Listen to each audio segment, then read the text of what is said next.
Welcome, everyone. If you could take your seats, please. Thank you for coming tonight. I am Gina Mathias, the Sustainability Manager for the city. I am so excited to see such a good turnout for this event. Thank you. I am just going to do a very brief introduction because I want to spend as much time as possible on the important stuff, which is talking about how Takoma Park is going to tackle climate change and the environment in the city.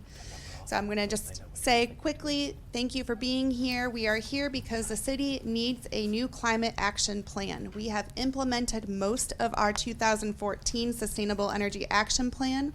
City Council has given us a really tough goal of 100% greenhouse gas emissions by 2035. And so we have a lot to do. And we have a lot to do very quickly, which is why the city contracted with an expert consulting group with the help of Metropolitan Washington Council of Governments, who did a competitive bid for regional climate action planning services. The city chose to work with Cadmus for their expert help in developing our new climate and energy action plan. And now we need your help in deciding what our focus is for the next set of strategies that we will be implementing, not in the next 5 years, but this year and in 2020, we are going to hit the ground running with these strategies. So when we're talking about them, I want you to think about them being very real things that we will be working on immediately. And with that, I'd like to have our mayor, Kate Stewart, say a few words. I'm so happy she is here. We have another council member, Cindy Dybala, and Casey is here too. Thank you so much for being here. I would like to give a quick shout out that without our council and our mayor being such strong advocates for the environment and climate, we wouldn't be here in this room. So I'm very thankful to have them in leadership in the city. Thank you, Gina. And I just want to say we wouldn't be here actually if it wasn't for Gina Mathias. So I actually think she needs a round of applause. And I just want to also acknowledge we have a number of members from our Committee on the Environment. We have our co-chairs as well as some other. If folks who are on the Committee on the Environment can just raise your hand. Oh, yes, I forgot you are on it now, Seth. And we also have our Tree Commission here as well. And that's another reason why we're here. It's not just the City Council and the city staff, but it's also because of residents like you all that we're here. So in thinking about tonight and actually reflecting on the town hall that happened on Saturday, where we spent a good deal of time talking about what the county council is doing on climate change, I was reminded of a quote by Leonardo da Vinci. So Leonardo da Vinci said, "I have been impressed with the urgency of doing. Knowing is not enough, we must apply. Being willing is not enough, we must do." And, you know, thinking about someone like Leonardo da Vinci, who was an expert in many things, art, music, botany, architecture, astronomy, all these things, and a great inventor, I thought, what a better way to start off our conversation of how we're going to work and do on climate change than to have a quote from Leonardo da Vinci to kick us off. Gina has talked about all the things that we have, or not all the things, but many of the things we've done in the past, the goals we have set moving forward. We are glad that our county council is also moving in this direction and working on climate change, but we see it as our responsibility as a city to also do our part and to reduce our global greenhouse gas emissions. And so that's why we're here tonight, because we're gonna do this. We're gonna work hard together and get this done. One other thing I want to underline as we're listening to the presentation tonight is as we move forward and think about what we're gonna implement and work on, to also be thinking about how this fits in with our other goals in the community. Because climate change is not something we're gonna work on in isolation from our housing work and looking at how we can ensure housing that is affordable for people in our community. It is not something we look at in isolation to our work on transportation, because that's very clearly linked. And it is not in isolation to our work on racial equity. So when we are looking at our work on climate change, we are looking at it as it intersects with all these other things, because what we're doing in our community is making sure that we have a vibrant, livable, sustainable, and healthy community for everyone who's here. So with that, I'm going to turn it over to the experts now, because we're all excited to hear what they have to present, and then look forward to your input.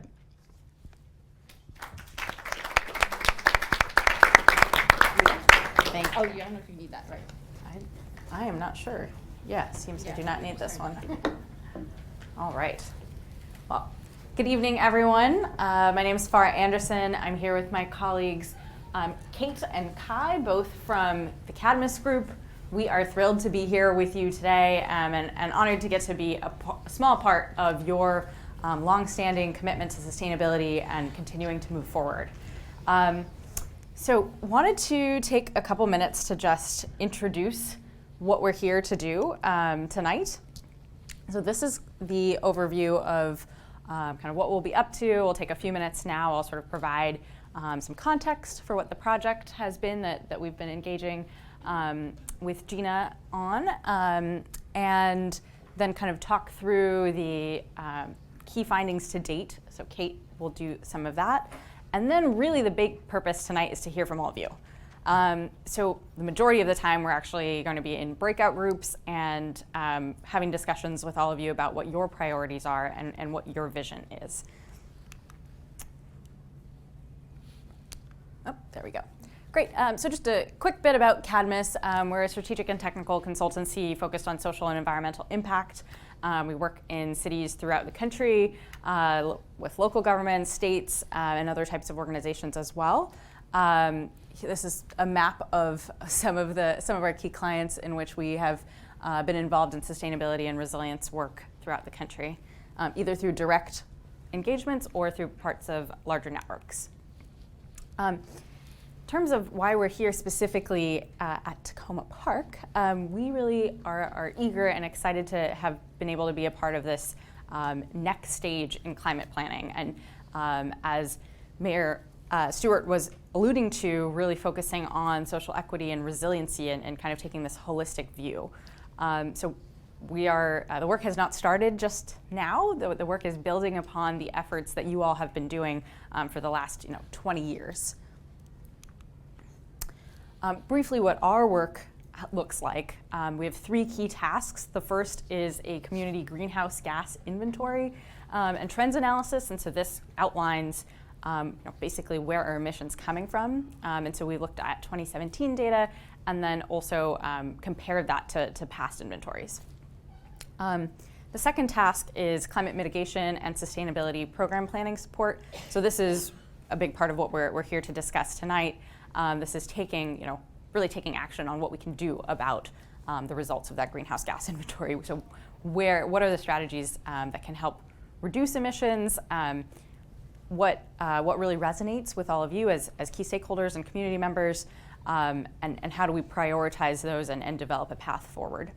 And then finally, throughout this process, we'll be, again, really making sure that we're keeping a lens to adaptation and resiliency and really integrating that into the path forward. This is just a brief outline of how all those things fit together.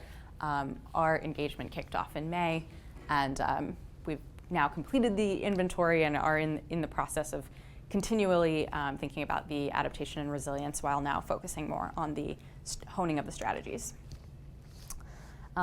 So again, briefly today, what we want to do is really hear from you about what the drivers and priorities are in your minds for greenhouse gas emission reduction, and start to piece together a collective vision of what success is. Where do you want to land 10, 20, 30 years down the line, so that we can use all of that to start thinking about what are some of the pathways that are most interesting and most relevant for all of you. I'll leave off with a little bit of meeting guidelines, since a lot of our time will be in breakout groups. One thing that we like to sort of frame our discussions with is a step up, step back framework. So this is just, we all know ourselves. If you're someone that tends to be really quiet, sort of push yourself to speak up. The purpose of tonight is to hear from you. And by that same token, if you're someone that you know that you have a lot to say and you tend to have a lot of ideas, just self-monitor a little bit so that we can hear from everyone. be present. If you have a phone call or email, we're all here to have this discussion, so just try to pop out if you can, and be open to all different ideas and perspectives that might be new to each of us.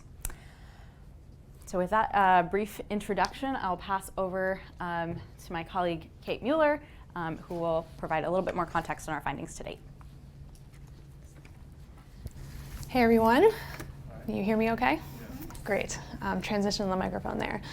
So as Farah outlined, thanks Farah, our presentation tonight is going to kind of take these two different approaches to things. So we're going to start with kind of where Takoma Park has been, like where the emissions are coming from, some of those trends that we've seen over time, and then transition to where Takoma Park can be going, what some of those emissions reduction strategies may be, and kind of lay that out in our presentation here, but then really spend, as Farah said, the bulk of the time really trying to get your perspectives on these items, and so we can take this information back and prioritize about 6 to 8 of these different strategies we'll share with you for more in-depth analysis to help with this program planning support for the community here. So with that, I'll start with like a high-level overview of the greenhouse gas inventory that we compiled for the city. There is a full recorded webinar that we've done on this that the city has access to that we've shared. So the more in-depth analysis on some of the methodology and those elements are included there, but we'll just kind of want to walk through some of the key takeaways to set up some of the strategies that we're sharing with you this evening. So first, the greenhouse gas emission summary for the city of Takoma Park. We conducted the inventory for the year 2017. That was the most recent year we had complete data for. I guess to outline a little bit on greenhouse gas inventories, they typically outline 3 major categories. So that's stationary energy, so energy that's coming from buildings, transportation, and then waste and like water associated emissions. So if we're looking at this figure here, that like blue, I guess kind of purple color as it displays here, represents the stationary energy emissions, so residential and commercial buildings. Then we have transportation, and then kind of waste as that smaller segment there. So the total emissions for the city of Takoma Park in 2017 were about 129,000 metric tons of CO2 equivalent, or about 7.3 tons per person. If you compare that to Montgomery County as a whole, Montgomery County was about 9.9 metric tons per person. So it's a notable smaller quantity of emissions per person in Takoma Park, likely in part due to some of the implementation of the various strategies that came from the 2014 Sustainable Energy Action Plan and other efforts that the city has undertaken. So if we disaggregate this a little bit further, that stationary energy is now broken up in blue into the residential energy component, and then commercial energy as well. So you see that there is roughly a similar split or division between residential energy associated emissions and commercial energy associated emissions, with residential being a slightly larger portion there. And then if we further disaggregate that kind of other category, solid waste is only about 1% of the emissions in the community as a whole, and then water-related emissions are a very small fraction of a percent. So as you'll see when we start outlining some more deeper dive into these items here, and then the emission strategies, we're really trying to hone in on those residential and commercial building energy emissions, as that's something that seems pretty actionable, and there are a number of different strategies that have been tried and tested in communities that we'd like to share with the community here. And so while the residential and commercial energy emissions are relatively comparable in size, we find that they're actually coming from relatively different sources between natural gas and electricity. So if you look at this figure here, in the green is natural gas associated emissions, the blue is electricity associated emissions. On the residential side, we see that about 60% of those emissions are coming from natural gas. So that would be home heating, potentially cooking fuels, and a smaller portion coming from the electricity. Whereas on the commercial side, those emissions are largely driven by electricity as opposed to natural gas. So on the natural gas side, however, while it is the smaller component, we're finding that that's actually an area that there is an increase as well. And so when it comes to some of the strategies, looking at also natural gas within our commercial buildings as well. When we take this to the trends over time, looking community-wide from 2012 to 2017, I think I would most want to draw your attention to the kind of the column on the right here, which would be the total emissions and emissions per capita. And so you see between 2012 and 2015 that there's the slight increase in emissions overall. The emissions per capita are largely constant. So even given certain growth, both in population and some of the commercial growth within the city, the emissions have stayed per person relatively constant, indicating there are actually efforts being taken to decrease. So I would just say that if you look and a figure that shows any growth in emissions, also considering that per capita kind of expenditure or creation of emissions as well. But what this also illustrates is that transportation and then stationary energy have largely dominated emissions in the community over time. But between 2012 and 2017, while there is a slight increase in emissions, there still is that decrease per capita, which is where we see some of those different actions that have been undertaken displaying within the trends.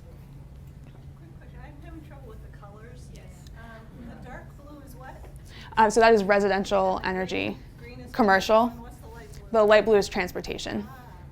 Yes. Also, this the number 134,913 total emissions. That doesn't match earlier slides. Yes. So to that point, so the 2012 and 2015 emissions data came from the MWCOG emissions inventories that they conduct on like a 3-year basis. The next one to be for 2018 data when that's available.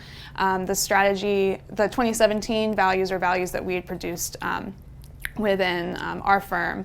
And so the vehicle miles traveled data that was used by MWCOG, and then the values that we had used from our 2017 data had a discrepancy of about 10%. And so for the emissions trends as to not show like too large of a discrepancy or an artificial decrease in emissions, is there? Oh, there is. I don't know if this is helpful, this like kind of laser, but there's this color here that's technically the same color as this, but it's like a little stripy. It's still transportation. That is kind of that like artificial bump that we included here, kind of based on the discrepancies that we found in that data, but to try and make it comparable to those methodologies that were used. So great eye, definitely correct there, yes. Could you clarify multifamily, is that considered residential or commercial? So within multifamily, I believe 90% of it was considered residential, and there was a 10% quantity that we considered commercial. I'll take one more question, and then we'll kind of try and move through the presentation. I saw a hand here. We'll do these two, and then going back. So for wastewater, I think the processing generally doesn't happen in Takoma Park. So Correct. Is that part of the total here? Yes, so the wastewater emissions, WSSC processes water for the entire city.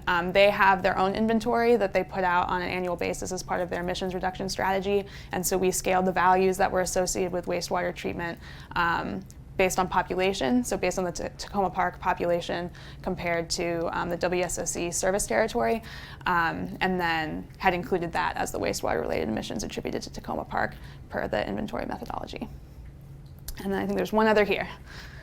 I just wondered if you could clarify in your methodology if you were able and interested in trying to get at lifestyle, let's say, contributions to emissions, like diet, those sorts of things. And if you weren't, if you didn't include that, could you explain why?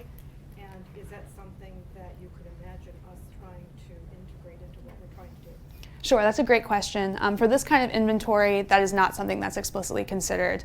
There are other forms of greenhouse gas inventory accounting that do take into account, I guess, more of like the materials, kind of like import and export from communities on a consumption basis, so considered a consumption-based inventory.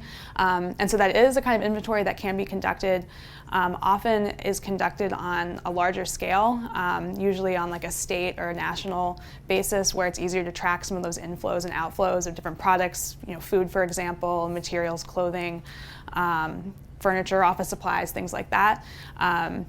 So it's not something we considered here. It's something that is doable, but often is most instructive on like a state or larger level.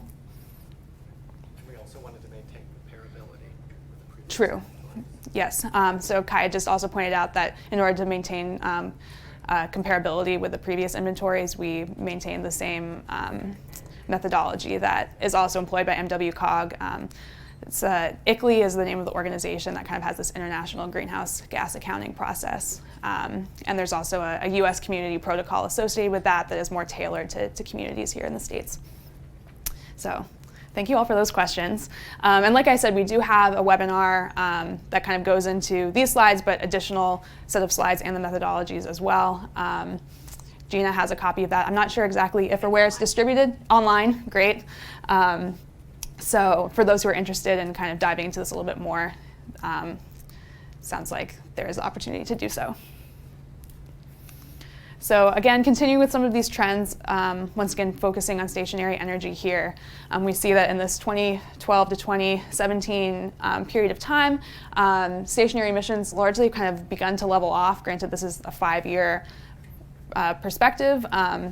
We see that while in 2015 there was some overall increase, some of that can be attributed to like different weather trends. Potentially, between 2012 and 2017, there were these increases, but residential energy associated emissions in the blue here, or the lower part of the bar, have begun to decrease. Again, that kind of gives some of the time to implement some of those strategies from that 2014 plan. And so any growth there is attributed to commercial growth, as had been noted previously. And then lastly, looking at these stationary fuels, or stationary emissions and where they're coming from, in this period of time, we've also seen that electricity is becoming a smaller share as natural gas is becoming a larger share of those emissions. Fuel oil has historically been a pretty small part of emissions here. It's largely been phased out. There may be still like a small portion.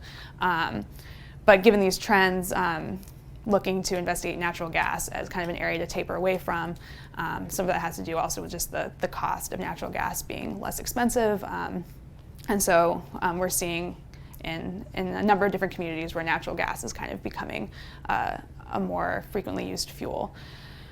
So given these trends here, especially looking at stationary energy as a primary contributor, we've decided in our emissions reduction pathways that we're sharing this evening, you'll find that a lot of these are focused on those stationary energy emissions, both on the residential and commercial side, and different ways that those can potentially be implemented to reduce those emissions, and some transportation considerations as well. So within emissions reduction pathways and these strategies, this is kind of the how do we get there part of the presentation. So we kind of see where the emissions are coming from, and now how do we look to reduce them, and what are the different strategies there. So how does Takoma Park reach net zero? So within our strategy here, we've outlined a series of 14 or 15 different strategies for Takoma Park to potentially reduce these emissions. And we've developed this based on some of the feedback we got during our greenhouse gas inventory webinar, as well as a database that we've compiled from a series of different projects across the country that are different strategies that have been employed to reduce emissions. We took this database and we kind of filtered it for communities of kind of a similar governance structure, similar regulatory structure as Takoma Park, to see what things may be implementable in this community as well. Note that they're additive, so a number of different strategies have already been employed. As Gina had mentioned, we really worked through a number of these different things that have been proposed in the 2014 plan, and looking to see where we can go beyond or what other strategies may be to build upon the work that's already taking place. And you'll also note that a number of these strategies can be coordinated. Some are at the city level and some are at a more regional level. So you'll see there are a number of different things that can be done in Takoma Park specifically, but to get some of those larger emissions reductions and really push for that net zero target, there'll be some coordination and collaboration either with other communities within Montgomery County, or potentially pushing for certain things at the state level that'll really need to take place to make that possible. And so we've, bless you, we've broken these different strategies into 4 primary categories you'll see here. So maximize efficiency, so that's really reduce your use on site and use as little energy as possible or as feasible for these particular services. Utilize renewables, so the energy that you do use, make sure that's coming from renewable resources, clean energy. Electrification initiatives, so taking fossil fuel generation, converting that to electricity generation where possible, and then making sure that that generation is coming from renewables. And then other demand reductions. So there are a series of other different strategies that are not explicitly one of these three, but can help either reduce the demand either directly or indirectly to therefore limit emissions in those respects. So beginning with maximize efficiency, so we're going to walk through each of these different strategies that we'll then be talking about in our breakout groups momentarily. So the ones we've identified for maximize efficiency, beginning with the Promote, Empower Maryland offerings, something that is likely taking place within the community, but is always a strong thing to push, taking advantage of programs that are in place through the utilities that are either incentives or rebates for various energy efficiency improvements, and seeing those as widely implemented as possible. They're funded through surcharges on your electric bill, so you're kind of already paying for it, so it's always in your best interest to take advantage of those and encourage both on the residential, commercial, and what industrial there is within the community. There are opportunities within all of those different groups. The next one that we're looking at is an energy use disclosure ordinance.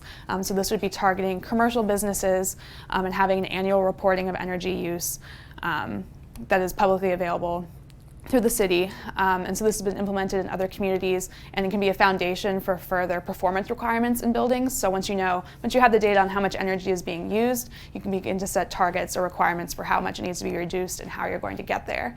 We've also found that on occasions where this is made publicly available, sometimes it induces voluntary reductions in energy use, as different buildings can be illustrated as potentially being larger energy consumers. It can also be used to strategically target particular facilities or segments of the commercial sector for particular kinds of energy reduction. If they're buildings of a certain type, whether it's offices or school buildings or something of that nature.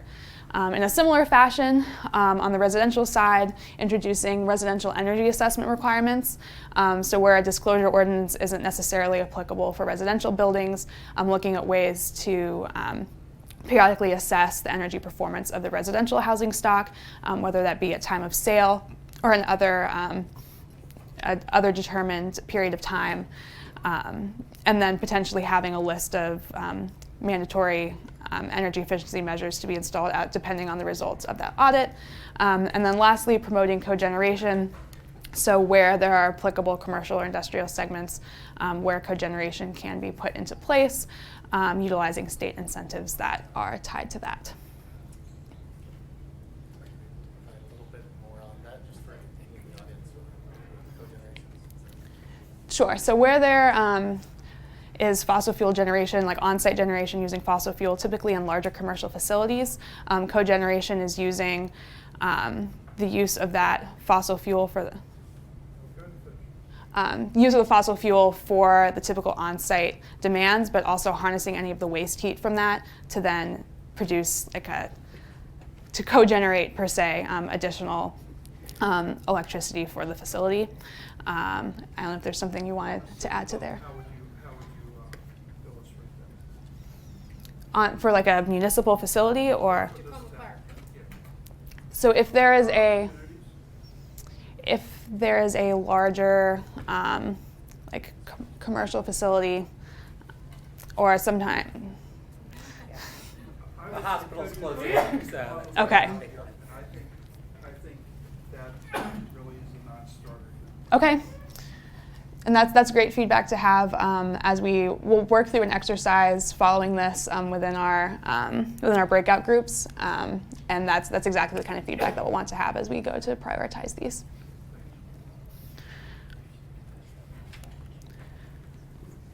Looking at the next step, so utilizing renewables. So once we've reduced energy consumption where possible, powering what then remains using renewable resources. So one that could be applicable within the city boundaries would be introducing solar-ready requirements for construction for buildings.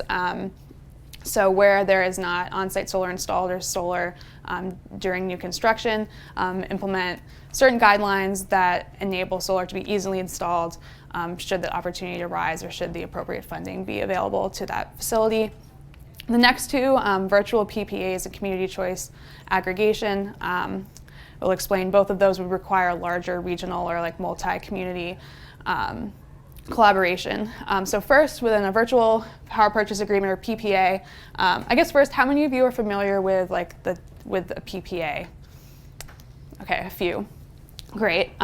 So typically a way a power purchase agreement works is if you have on-site solar generation and you're not owning the solar panels, but instead enter into a contract with the owner of that solar array, usually for a discounted rate, to purchase electricity from them from that solar facility for like a 10, 15, 20-year period, whatever the contract is. In a virtual PPA, it's a similar principle, but instead that generation is off-site and potentially on a larger scale. And you are not actually exchanging the electrons from that particular facility. So if you have an off-site, either solar facility or wind farm, that facility is then selling their electricity to the grid at a wholesale rate, so a lower rate, and then you continue to purchase your electricity from your utility as you usually would, but there's an additional agreement between you and that generation facility where they are kind of paying you or crediting you part of that difference between the wholesale and the market rate to then produce those electricity savings and have you easily be able to procure additional renewable energy. It is not explicitly the same as community solar. There are some similarities. Usually, there are ways that community solar array could be set up in a similar fashion. Oftentimes, while there are multiple ways to implement community solar, people can be like co-owners of those facilities, and in this case, you're not technically owning any of that that facility, but instead having this. You're continuing to purchase electricity from your utility as you usually would, but then you're receiving this credit through like a direct agreement with that generator. And then lastly would be community choice aggregation. And so this is a strategy that would require, I think, some legal power on Maryland's behalf. So something that the state of Maryland would need to legalize for communities to be able to take advantage of it. Community choice aggregation. A municipality is able to procure power on behalf of their community. And so by being able to procure power from different kinds of renewable sources or a wider range than strictly PEPCO, it's a way to get a large number of people in the community, potentially the whole community, on renewable sources without necessarily changing anything for those particular customers. And so it's a legal arrangement between the municipality, the utility, and then other sources of procuring power. There are certainly different legal considerations for that, but one that we recommend potentially that Takoma Park and Montgomery County advocate for being able to implement within the state of Maryland.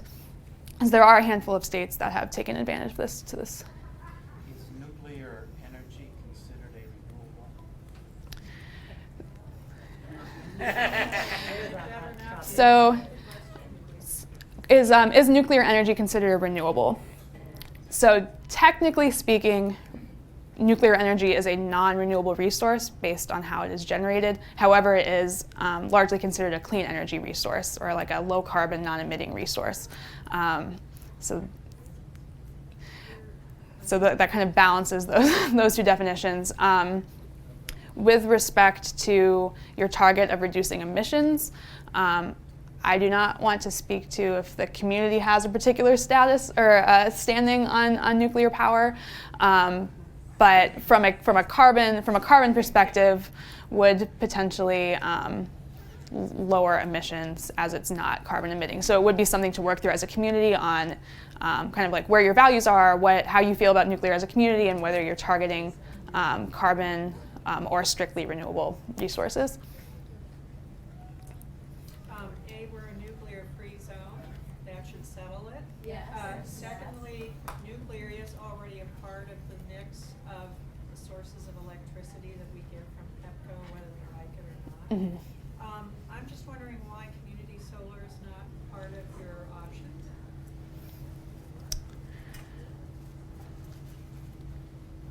So with respect to community solar, we were exploring some of the larger opportunities that may facilitate like a more maybe straightforward transition might be a way to put it, for being able to aggregate the community as a whole into a transition to renewables that wouldn't necessarily facilitate or require distinct changes within their like utility structure. Community solar, certainly, I think maybe you'll see on this list, there aren't explicitly like on-site solar options provided here, as the community has already explored historically like solarized options. So the Solarize campaign with enabling community members to, I guess, like promoting solar energy in that fashion.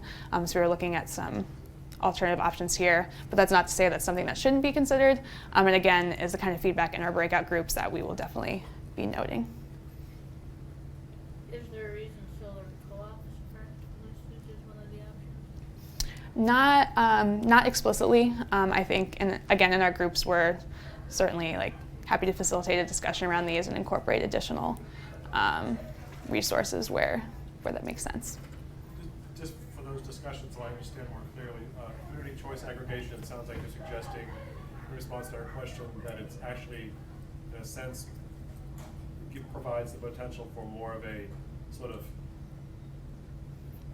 I guess you could say, mass, more radical, more quick group shift over to Exactly. Something more sustainable, as opposed to more piecemeal responses. Exactly. I'll take this question here. I guess my question would be, from what I understand, when you guys do the inventory, you still get the 12 kilowatt hours that are consumed to see it from the park, and you just apply the EPA, EGLIT, emissions factors to it. So how would you capture the fact that more residents of Takoma Park specifically might have some of these, well, the solar, of course, because they're not estimated kilowatt hours, but things like if I purchase wind power from Petco, or if I'm part of a community solar, something like that. How are you just going to capture the improvements we're making in those areas if you're just using the EPA EGLIT factors? That's a great question. With respect to especially community choice aggregation, that would require like coordination with information that the city theoretically would have on where we would be able to adjust that emissions factor based on where those different sources are being procured. Based on understanding thus far, we'd applied the EGRID factor based on like if you have on-site solar generation at your home, that would then be not reflected in the PEPCO data that we're getting directly from the utility. Exactly. So a lot of, and it's similar with like recycling, for example, like that's credited by omission. So it's not going to the landfill, so therefore you are not seeing those particular emissions. I have a microphone for audience questions. Okay. When we get to the next round, I'm going to run with that. Excellent. So looking at electrification, electrification initiatives are both looking at the on the stationary energy or building side, as well as some of the different opportunities to help promote transportation electrification as well. So as I had previously mentioned, these Solarize campaigns, so looking at solar outreach, community outreach campaigns for solar, that same principle can be applied to renewable thermal or heat pump technologies, especially where we see that large consumption of natural gas. Looking to transition that from natural gas to electricity that is then powered by renewable sources. Another strategy that had been that had come up in conversations with the city is a ban on natural gas for residential new construction. So looking at ways to phase out natural gas and not continuing to add that to the community as kind of a first step, looking at residential. Similar strategies have been initially applied, beginning with multifamily residential, and then looking for other opportunities to phase out natural gas in that way. With respect to electric vehicles, one of the ways that could be promoted in the community is by increasing or improving charging infrastructure, whether that's by requiring that any parking be EV charger ready, so therefore as EVs gain in popularity, there are more opportunities to then charge, and then looking at group purchase options to expand charging stations. So by working with business associations to do a group purchase for different businesses to then more broadly implement some of these charging infrastructure. And then as Takoma Park is part of Montgomery County, utilizing any Montgomery County Green Bank electrification programs, whether that's on the residential or commercial side or on the transportation electrification side, where there could be incentives or financing available through the Green Bank. Where those are available, implementing them, or where there's an opportunity to push for them to be implemented within the community, then coordinating with the Green Bank on that. We have a question over here. Yeah, really quick though. Natural gas ban. I'm kind of wondering when we earlier discussed electricity, we didn't say electricity ban because a lot of electricity comes from coal. When we're talking about natural gas ban, why isn't an option renewable gas instead of banning natural gas? So I mean, we have biogas opportunities, we have other renewable gas opportunities. Banning and we have two sources of energy that come to our house. It's electricity and it's gas. If you're getting rid of one, your resiliency in case we have more hurricanes, more storms, the power grid goes out, we're all in the dark. If we don't have a second option, I mean, that's the significant issue down the road. So banning one source of energy seems a little radical if there's an opportunity to make it renewable. What do you mean by renewable gas? Biogas?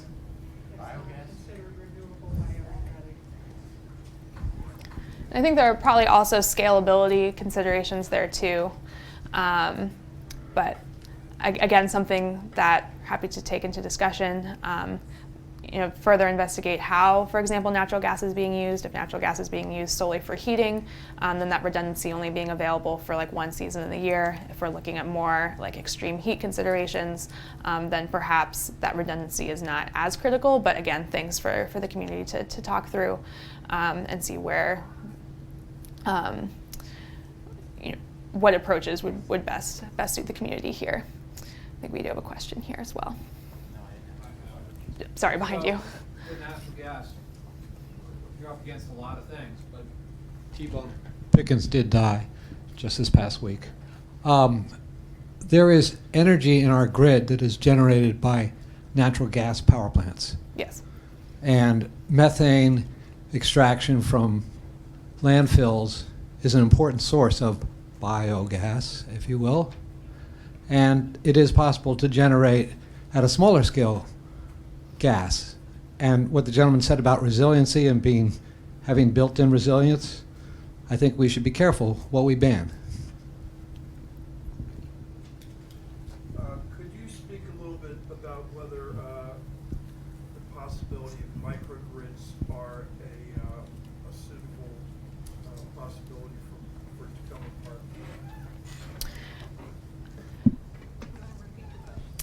So the question was if microgrids might be a suitable option for Takoma Park. I think that in many communities there are certainly opportunities for microgrids. I think it depends on, there are a number of different considerations for microgrids, both on scale, particular resources that you'd like to include, whether you're looking at it for resiliency, if you're looking at it for other potential like demand management or potential like revenue streams for the community. But I think some places where microgrids might be viable for resiliency would be within schools or community centers such as this, having them be able to operate off the grid for community members to either have a heating or cooling shelter in the event of a particular emergency. There are also opportunities for like multi-building grids.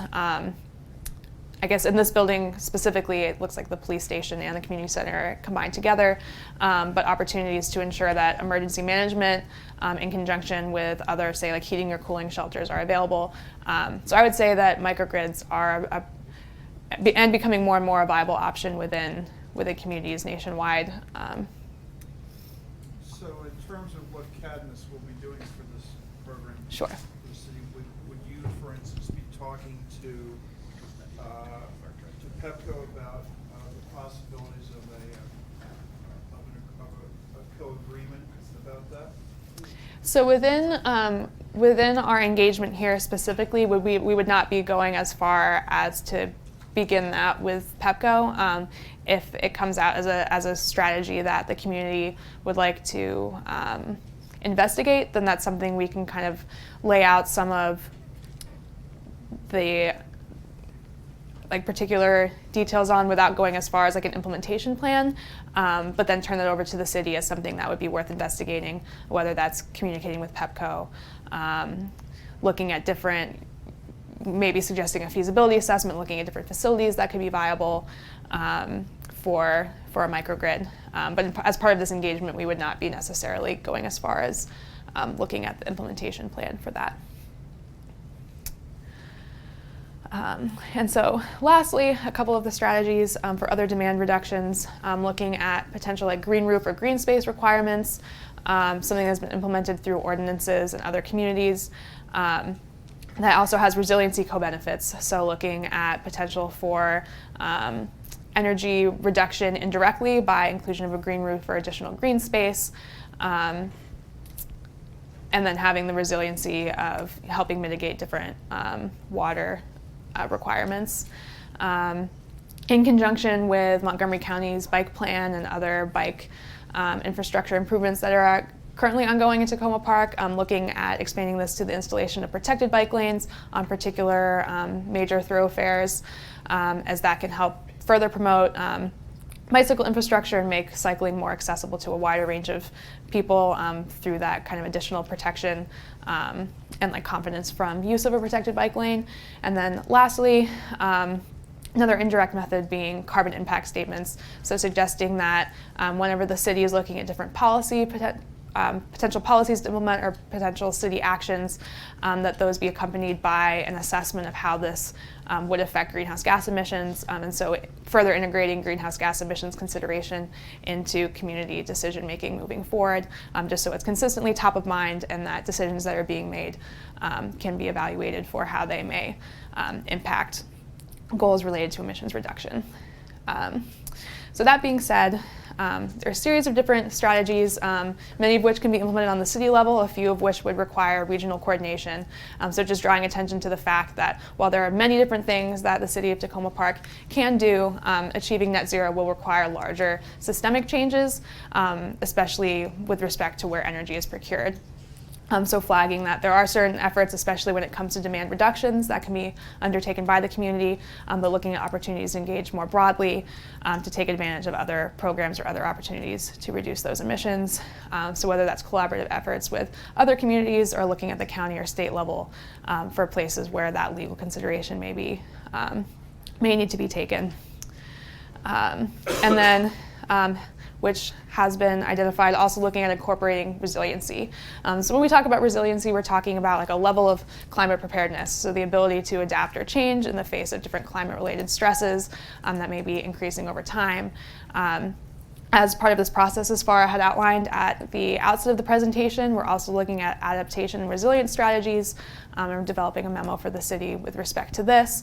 And some of the things that initial findings that come out of that were potential stresses that could be related to extreme heat, flooding, or increased storm severity within the community here. And so as we're talking about these strategies this evening, the ones that end up being prioritized and we do a deeper dive into and our final deliverable for the city, we'll also be assessing what some of the resiliency co-benefits may be, and so where some of these strategies may incorporate with resiliency or where there may be additional benefits in that respect. And so given that, we're about ready to turn it over to all of you. And so we have these different strategies. Sure. We're talking net zero, but you haven't addressed sequestration or drawdown, things that can mitigate the greenhouse gases that we're emitting already. Is that not part of your assessment? So our assessment here is looking at opportunities to reduce greenhouse gas emissions, as I understand it. And while the city of Takoma Park has since looked at net zero as the broader goal. So community solar has been raised, and that is an example where the generation is not necessarily present here in Takoma Park, but buying carbon offsets is a technique that one uses, and you might find that to be more cost effective than an investment in infrastructure. These are examples that I would have liked to have seen addressed here. Just to piggyback on that question, is there a way are there ways that specifically that local communities on the scale of Takoma Park can try to pull greenhouse gases out of the air as opposed to reduce what we're putting into it? Or is that more on the larger scale?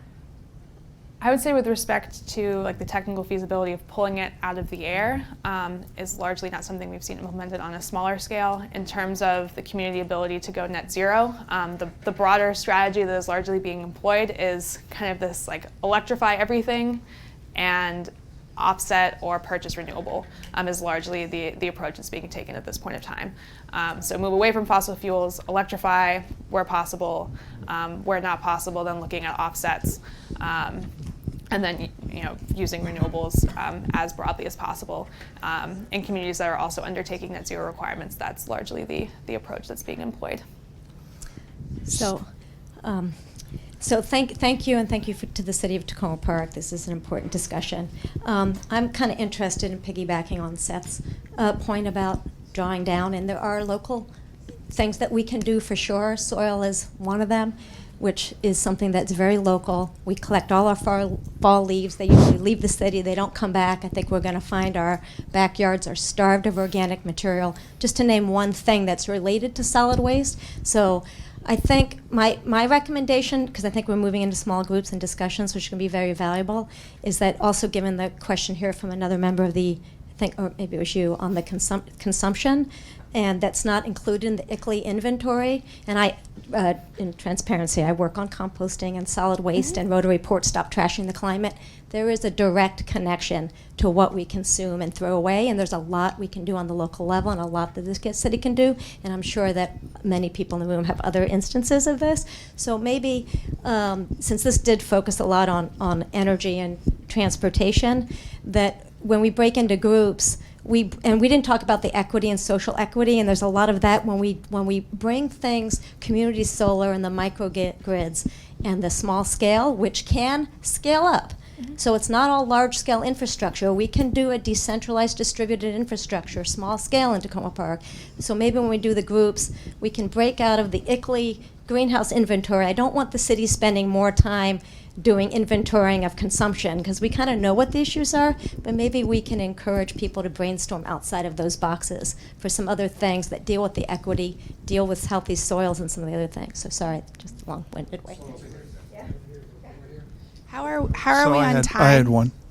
We should probably do like one more. So I'd like to also elaborate on what Seth said, because it's important.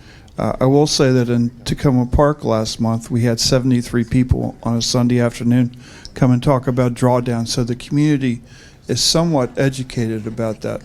But with respect to energy, there are 19 different items in the drawdown book. Some of which are as simple as smart thermostats, and maybe 15 of those 19 have applicability when you're doing things like retrofits on buildings. There's probably a dozen things that would apply to one of the other two categories. I'm not very well versed in transportation, but these are all things that I think net zero is fine, but the county is thinking about net zero for new construction, and there's much more effective ways to go, because the county may only build 2,000 houses a year. So I would recommend that that where it's applicable, that the drawdown items be explored in depth. Thank you.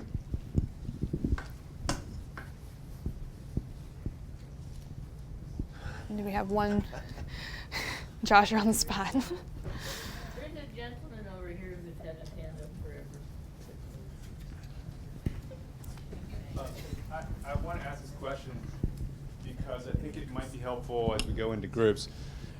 Because you've worked with other communities and consulted with many places and compared practices in different communities, are there any of these strategies that you would see our implementation of that strategy as being potentially a new kind of innovative thing that could push other communities to try to replicate, because we do pride ourselves on being willing to invest in experiments that can have ripple effects in other communities.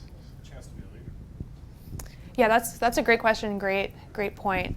So in our assessment so far, we've looked at a range of different strategies that have been implemented in a range of different places, and the 6 to 8 that end up coming out of the feedback from the workshop this evening, survey that is being sent out by the city, as well as a series of focus groups that are being conducted, looking to prioritize 6 to 8 of those different strategies, and then doing a deeper dive into those particular 6 to 8 on a basis of a series of different criteria. And so that would be the stage at which we could evaluate and see in a more specific, more in-depth area where those ones that the community sees to be a fit could also be a place where the community could be a leader.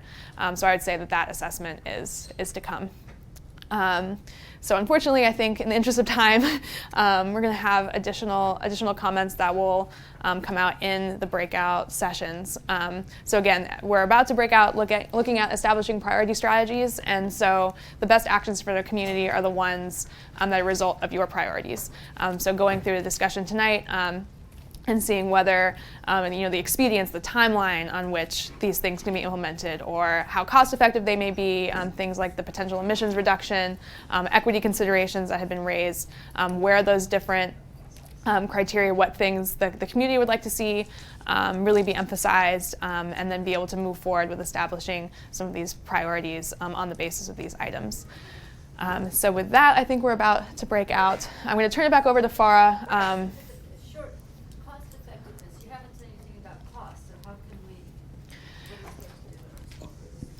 So within, items related to the timeline, I think we will also see as we get into the groups these different criteria that we have outlined. So at this point in time, the expedience, cost effectiveness, emissions reduction, equity considerations, climate resilience components will be what becomes further explored in depth for these particular strategies.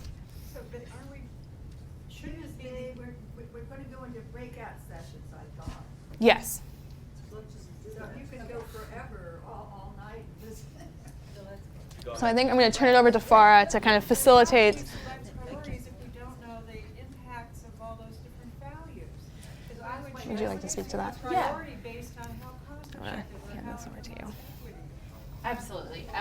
So I think the key thing here is that we see our role in supporting Takoma Park as bringing some of that expertise and being able to do some of that in-depth analysis.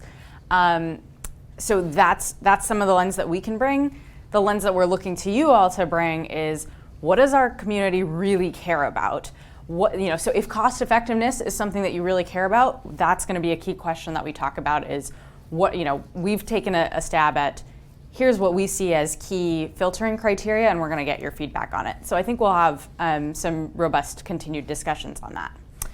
So to get us there, let me break us out into seeing that we have great turnout. I just want to recognize Ruthie. Yes. Is this on? Ruthie Goldberg, who's here from County Councilmember Tom Hucker's office, because as we're talking about, this is going to be we have to work together with the County Council. I'm just glad that Ruthie could join us this evening. Great. Thank you, Mayor. So with that, we have a large group, which is excellent. And for that, we'll have 4 breakout group facilitators. Those 4 people are going to be 1, me, 2, Kate, 3, Kai, 4, Josh. And so let's spread us out into 4 corners of the room just to break us out. And what we'll ask you all to do is to sort of roughly distribute yourselves so that there's about 10 people per group. And then what we'll do is we'll have 2 to 3 groups in here, at least 1 group in the next room, and quick note on logistics. Yeah, we're going to have 1 group in the Rose room and 1 in the Lilac. Great. And so let's have Kate go to Rose, Kai go to Lilac, and Josh and myself will stay in here in opposite areas. So for now, let's each go to a different area of the room so that you all can break us out there. Great. So have these. So thank you all for participating tonight, and and really sharing your thoughts. This is the only way that we can get community feedback is by doing this and other similar types of outreach. So really appreciate all of you for taking the time to come out and share and work through visioning together. So since it's pretty late here, we'll do a pretty quick closing. I wanted to also mention before I even get to the closing so that people know that there is still room to put out your thoughts and continued feedback. There will be a survey that will be released by the end of the week on the city's project page. So there is opportunity for continued feedback. We don't have to try to squeeze it in right now in the next 30 seconds. That being said, I would like to just do a quick closing by asking for a few volunteers to share. I'm going to make it a tough ask here, to share your biggest takeaway from the night in a couple of words or a phrase. So whether that's a strategy that really stood out to you, a type of criteria that really stood out to you, or just something else that you heard from your peers here. So that's just a brief phrase that is your biggest takeaway from the night. So I'll start here. Okay, microphone. Oh, sorry. Incredibly informed and committed community. Ooh, wonderful. Woo! That's a great one. All right, I saw a couple of other hands. There's one here. Well, we're recording, so we want to have it. Yeah. I'm Mike, and I'd like to thank you all for doing this, but my phrase would be that we have to reach toward the hardest solutions because those will inevitably be the best. Thank you. Great. Great. I think hand here. 3 people in my group independently brought up planting trees to be added to the list of strategies. Great. Trees. And then I think I saw a hand somewhere. Was it back there? Great.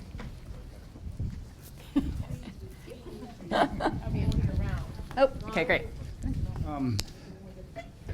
It's not a lack of vision that I see, but I think, as the other gentleman said, a stronger commitment. A lot of what we saw is sort of, it's good ideas, but I don't think any of it, even together, is going to get us to net zero. I think there's things on the table that are more radical, that need to be more radical, that we didn't discuss today. Yep, need for radicalness. And maybe just one more. Oh, there we go. Great. I believe we had our exercise was about 2035. I want to dismiss that. I think that we here in Takoma Park can do something much sooner. I think we're all of a like mind, that we can start tomorrow. We can follow DC's lead, and we can achieve this, a lot of it, in 5 years. Great. That sounds like an excellent way to close the night to me. So thank you all for coming out. Thank you to the city for working with us, and thank you all for your feedback. We look forward to hearing more through the other forms of outreach that are upcoming. Thank you.